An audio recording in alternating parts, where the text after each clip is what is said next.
Thanks for that, Adam. And I mean, to have to follow that voice, these words, it's very unfair, really. But I'm delighted to be here, and I'm delighted to see everybody at this real live book launch.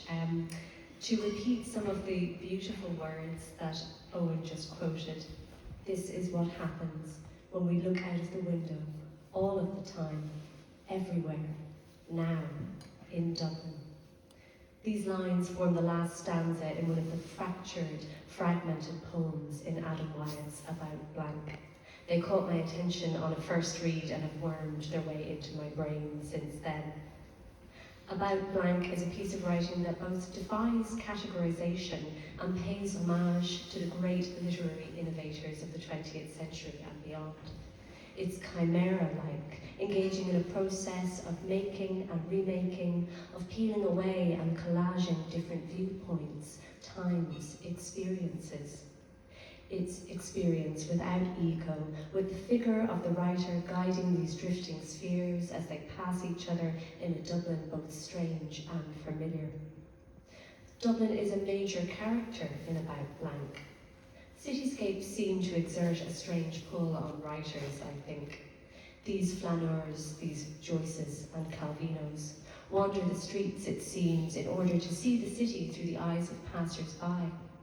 And what they find on their travels reconfigures our idea of the living city, raising questions about how we constitute a single city out of so many lives and perspectives, constantly jostling against each other.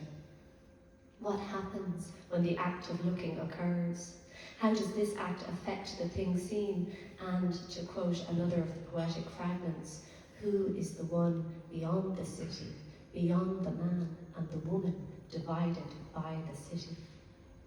In the Dublin of Adam Wyeth's imagination, those seen and unseen are acted upon by forces beyond their own understanding. They are transformed through the very act of being seen, through being imagined. They, like the figure of Clare, both exist and don't exist. In some sense of the word, they are blank ghosts haunting the text. In a quote from Pinter's No Man's Land that prefaces the collection, however, the idea of the dead being blank is dismissed as nonsense. In About Blank, it becomes clear that blankness is not synonymous with emptiness. Rather, it's the conceptual beginning, the space in which Schrodinger's cat can be both alive and dead. And About Blank proposes that this space is endlessly fertile, a space in which the imagination can make entire universes. But the current that flows throughout, shaping the energies that make us, is love. The love inherent in the potential of a book resting unread on a shelf, in the celebrations of the Celtic calendar, in the practice of yoga, in the works of Rumi, in the writer's care for his creations.